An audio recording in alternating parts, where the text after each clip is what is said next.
Bismillahirrahmanirrahim. Assalamualaikum warahmatullahi wabarakatuh.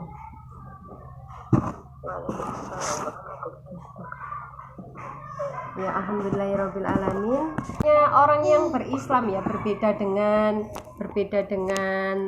orang yang tidak beragama begitu. Kalaupun misalkan diberikan sakit kan memang ya bersyukur, ya ada waktunya untuk memuhasabah diri begitu. Bersyukurnya itu kan karena memang namanya sakit itu sebagai wasilah untuk pengukur dosa, dan juga memuhasabah diri, ya bisa jadi itu adalah teguran dari Allah, tetapi tidak lantas berkecil hati, loh kok aku dikasih sakit ya sama Allah, kan begitu. Tidak lantas seperti itu, kan begitu. Ya, selama kita berusaha untuk tetap dekat dengan Allah begitu kan, melakukan amalan-amalan yang Allah perintahkan, insya Allah begitu kan ya, Allah itu tidak akan membenci hambanya. Hanya orang-orang kafir, orang-orang munafik kan begitu, yang memang tidak diampuni oleh Allah, atau orang yang melakukan perbuatan syirik. Nah, itu semua itu semua ketika misalkan kan berbeda ya, ketika ada seseorang yang sakit tetapi dia itu kayak grundel, maksudnya enggak mikirnya itu sampai iya ini dari Allah loh. Ada loh orang yang sakit tapi dia ya tetap fokus sama sakitnya. Ya sakit, gini sakit, misalnya sakit pilek gitu ya. Pembicaraannya sudah iya ndek iki lho ketularan tonggo iku lho, arek iku lho watuk aku balik ketularan begitu. Nah, inilah perbedaan antara orang yang beriman, orang yang menemukan imannya dengan jalan yang kuat, dan orang yang imannya itu menemukan imannya ya dengan kebiasaan aja, atau dengan turun temurun, atau dengan ya ala kadarnya begitu. Maka memang sangat diperlukan seorang muslim atau kita ini menemukan iman itu dengan jalan yang benar. Kalau kemarin itu sempat dibahas kan, memang harus dipikirkan ini, bagaimana sih saya itu menemukan keimanan saya itu gimana? Apakah hanya sekedar ikut-ikutan, atau memang saya itu yakin 100% bahwasanya Allah itu adalah pencipta saya. Makanya ketika seseorang itu imannya kuat, itu orientasi hidupnya itu selalu menghadirkan Allah. Baik apa itu susah, sedih, itu pasti ya mungkin Allah ya sudah beri jalannya seperti ini begitu. Ya mungkin karena itu banyak dosanya ini, makanya alhamdulillah kalau sakit digugurkan dosanya ya, semoga saja amin kan begitu. Pasti ya semuanya pasti ada hikmahnya ya, sabar begitu. Tapi orang yang menemukan iman itu tidak dengan jalan yang kuat, berbeda tanggapannya. Dia pasti akan loro maneh titik loro iki wis obat rono tapi yo ora nang mari kan begitu. Nah, itu tadi perbedaannya. Dan dengan ketika misalkan sudah menemukan iman kepada Allah dengan dengan sesuatu, dengan keyakinan 100%, tidak ada ruang kosong baginya untuk merasa ragu, maka akan percaya kepada seluruhnya yang diinformasikan oleh Allah ini. Baik itu adalah hal-hal gaib, baik kita meskipun kita nggak pernah lihat, ketika Allah menginformasikan ini loh, kita akan percaya begitu loh. Karena porosnya kita sudah menemukan dengan akal kita sudah puas gitu. Contohnya adalah hal-hal gaib, misalkan beriman kepada malaikat, kan nggak pernah. Mbak Dewi pernah berjumpa dengan malaikat? Iya, nggak pernah lihat. Enggak. Kan nggak pernah begitu ya. Tetapi kita percaya aja begitu loh. Oh iya, percaya ya kalau ada malaikat begitu, ada Jibril, Mikail begitu, ada, percaya begitu.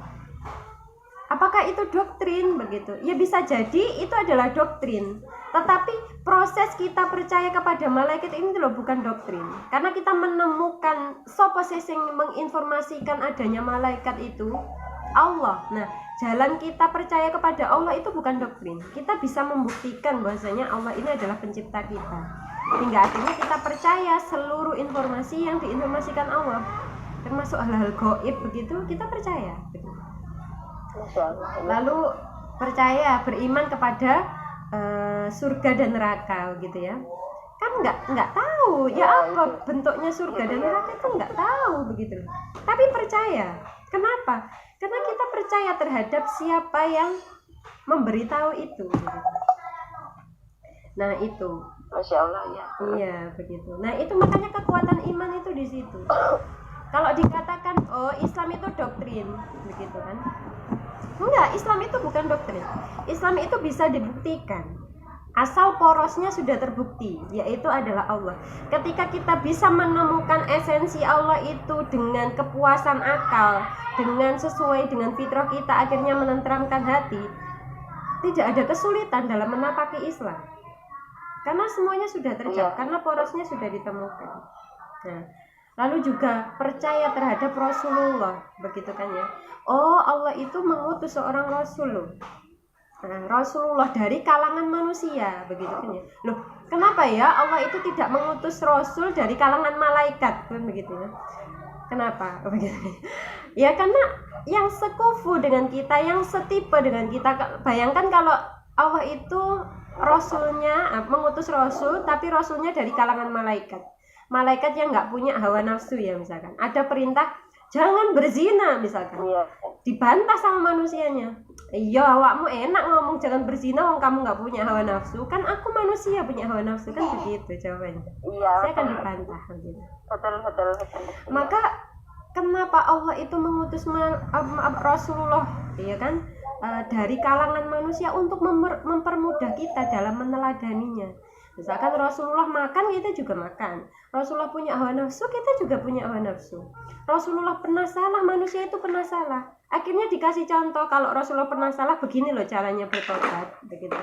Kalau Rasulullah itu makan makanan yang seperti ini loh, yang dikonsumsi yang halal. Kalaupun itu hewan sembelian, cara menyembelihnya itu dengan seperti ini. Ada tata caranya, begitu. Tidak kok meloncat-meloncat kan begitu.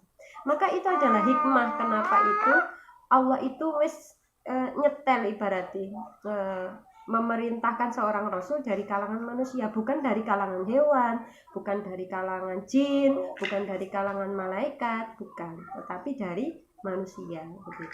Ya percaya begitu apa ketika Rasulullah begitu memberikan suri tauladan berupa ini, oh jadinya kita bisa meniru dengan mudah. Lalu percaya terhadap esensi Al-Quran, begitu kan ya. Kok nggak pernah terfikir, begitu kan ya, ataupun mungkin terfikir tapi terbantah oleh pikiran kita sendiri. Bahasanya Al-Quran itu murni loh dari Allah, kan begitu ya, tidak dipalsukan, bukan karangannya Rasulullah, begitu kan. Kan nggak ada yang tahu pada waktu itu, hanya Rasulullah semata yang tahu surat Iqra itu kan ya, surat Al-Alaq itu. Kok nggak ada yang curiga kalau misalkan Al-Quran itu karangannya Rasulullah, kan bisa aja. Rasulullah itu cerdas loh. Rasulullah itu cerdas, bisa saja mengarang, tetapi kok nggak ada yang membantah, nggak ada yang merasa terhianati, takut terhianati bahwa saya ini adalah bohongannya, kebohongan Rasulullah. Kenapa tidak ada yang berpikiran seperti itu? Karena ini tadi, karena kita sudah menemukan poros Allah ini tadi. Allah sudah menginformasikan, Allah sudah menjamin bahwasanya akan menjaga Al-Quran. Allah sudah memastikan bahwasanya Al-Quran ini adalah kalamnya Allah. Maka gampang bagi kita, begitu. Lalu juga percaya qada dan qadar, kan begitu ya, ketetapan Allah. Kalau qada itu adalah sesuatu yang belum terjadi, begitu ya. Maksudnya kita nggak akan tahu, kita sudah merencanakan misalkan kecelakaan, misalkan begitu ya, kita nggak ada yang tahu apakah kita nanti akan kecelakaan atau enggak gitu. Ketika kecelakaan itu pun ya sudah berserah diri kepada Allah.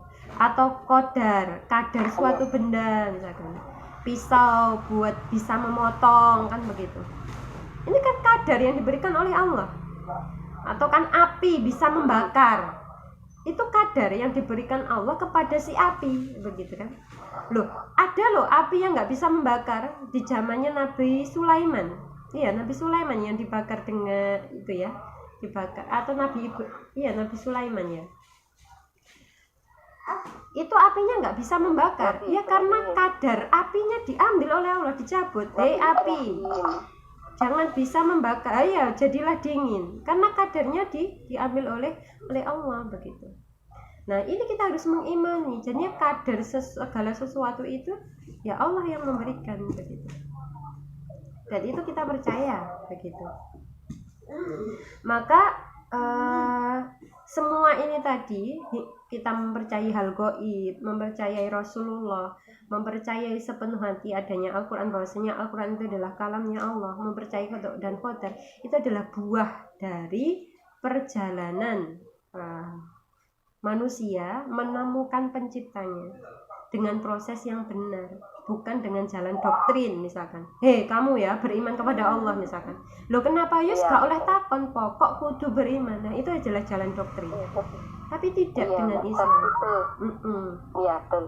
Kalau Islam itu diajak berpikir. Biasanya kan ada Arab Badui ya, yang mengatakan bahwasanya ditanya oleh seseorang, si Arab Badui ini, bagaimana kamu ini menemukan penciptamu? Kata seseorang ini tanya kepada Arab Badui. Lalu Arab Badui ini menjawab, ini ada tai onta, menandakan ada onta di sini tadi. Dan ini ada telapak kaki, menandakan bahwasanya ada orang yang melintasi jalur ini. Nah, jadinya kan ini jawaban sederhana, tetapi jika ditelisik lebih dalam, ini adalah hasil dari proses berpikir yang mendalam. Begitu. Membuktikan bahwasanya, jadinya kalau kita mencari pencipta, loh iki nek manungso kan diciptakan, berarti ada pencipta. Oh, ini ada bumi itu kan produk, ada yang menciptakan.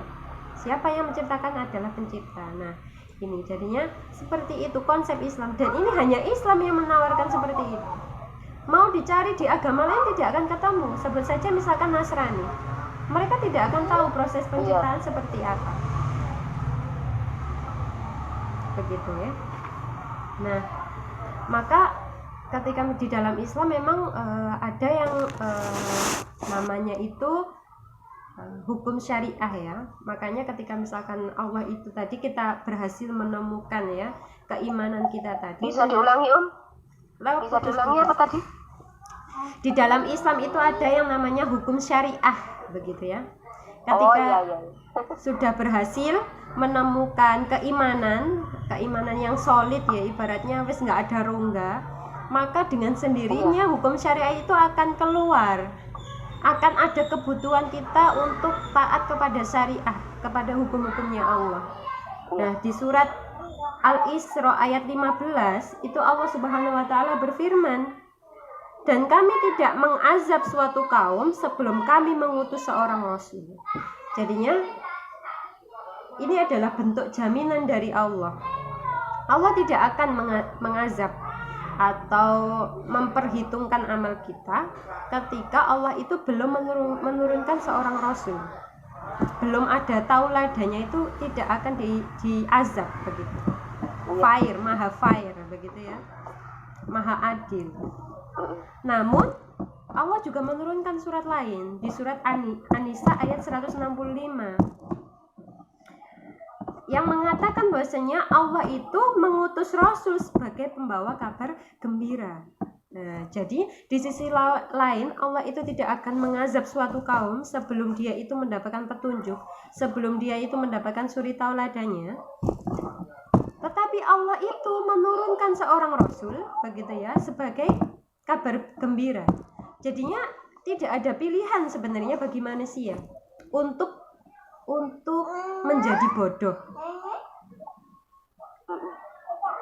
Maksudnya adalah ketika misalkan melakukan kesalahan begitu loh, itu salah loh, misalkan berkerudung, wajib loh berkerudung itu, begini loh dalilnya begitu ya, dalilnya seperti ini, hukumnya seperti ini, wilayahnya seperti ini, pembahasannya seperti ini, terus mengatakan bahwasanya loh aku kan nggak tahu, misalkan kayak gitu, nggak ada alasan.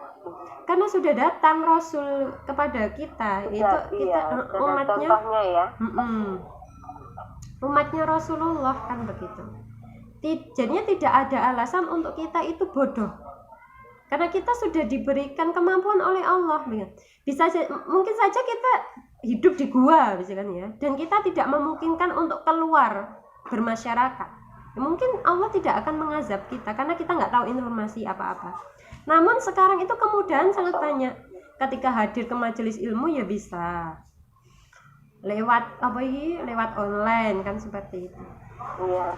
Ataupun ketika misalkan dia itu terlahir miskin, nggak punya HP, nggak punya kuota, tanya, datang ke rumahnya ulama, tanya, datang ke rumahnya tetangganya yang lebih paham, tanya, bisa begitu. Jadinya sebenarnya ini adalah sesuatu pertanyaan dari manusia. Al-Isra ini adalah sesuatu istilahnya kegundahan dalam diri manusia.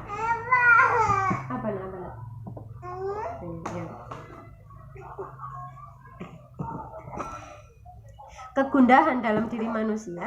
Lalu Allah menjawabnya dalam surat An-Nisa ayat 165 tadi begitu. Maka sebenarnya sangat luar biasa.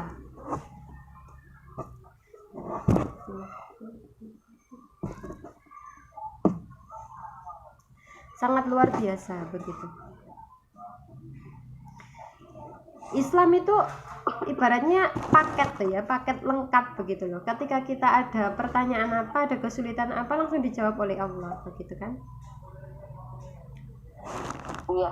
Jadinya ketika ada seseorang manusia loh, saya itu nggak tahu hukumnya seperti apa begitu, ya maka mencari tahu begitu loh. Jalan satu-satunya adalah mencari tahu. Saya nggak tahu ini hukum. Masa saya Islam itu bisa dipraktekkan dalam bentuk negara kan, seperti itu ya. Bentuknya seperti apa sih, kok saya nggak tahu. Ya makanya mencari tahu begitu, karena Allah itu sudah lagi rame ya ya. Nggih. Begitu. Maka ya ini adalah usaha kita gitu loh. Usaha kita seperti apa, bentuk usaha kita untuk memperoleh pengetahuan itu begitu. Nah itu. Sedangkan sumber-sumber hukum Islam itu sudah jelas ya kan. Kalau di dalam Islam sumber-sumber hukum Islam itu adanya Al-Qur'an. Ya kan? Meskipun Al-Qur'an itu kan bahasanya bahasa tingkat tinggi begitu dan tidak rinci. Al-Qur'an itu tidak rinci. Makanya dipertegas di dalam As-Sunnah. Sumber hukum Islam ada As-Sunnah. Kan begitu. Loh, As-Sunnah Rasulullah hidup di zaman onta, nggak ada handphone, nggak ada laptop, nggak ada motor, masa kita tetap pakai onta gitu kan ya? Ya apa ini begitu ya? Makanya dipertegas lagi di ijma sahabat atau kesepakatan para sahabat sepeninggalannya Rasulullah. Ketika teknologi mulai lebih maju ya kan, bentuk ijma sahabat itu misalnya adalah mushaf Al-Qur'an begitu ya. Lalu di zaman Rasulullah nggak ada yang namanya Al-Qur'an itu dimushafkan.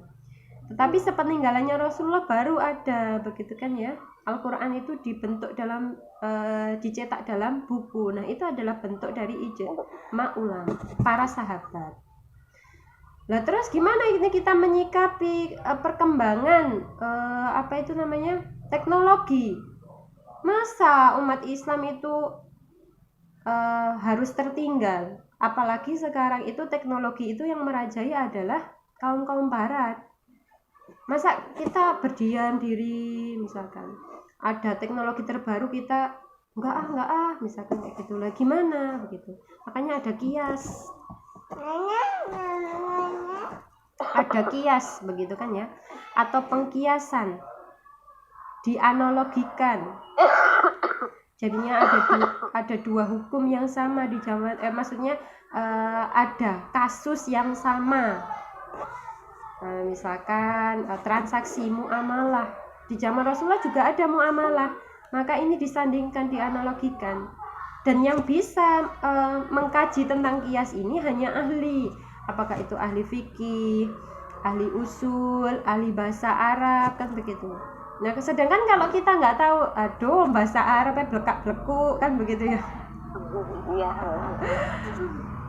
terus baca Al-Quran aja kalau nggak baca terjemahan juga nggak paham artinya apa begitu. Ya kita itu gimana? Ya kita mencari salah satu mujtahid, salah satu ulama yang ahli dalam menggali hukum.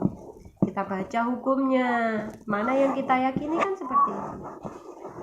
Maka dan ini apa itu ya? Maksudnya keuletan dalam mencari ilmu pengetahuan, terus apa itu ya?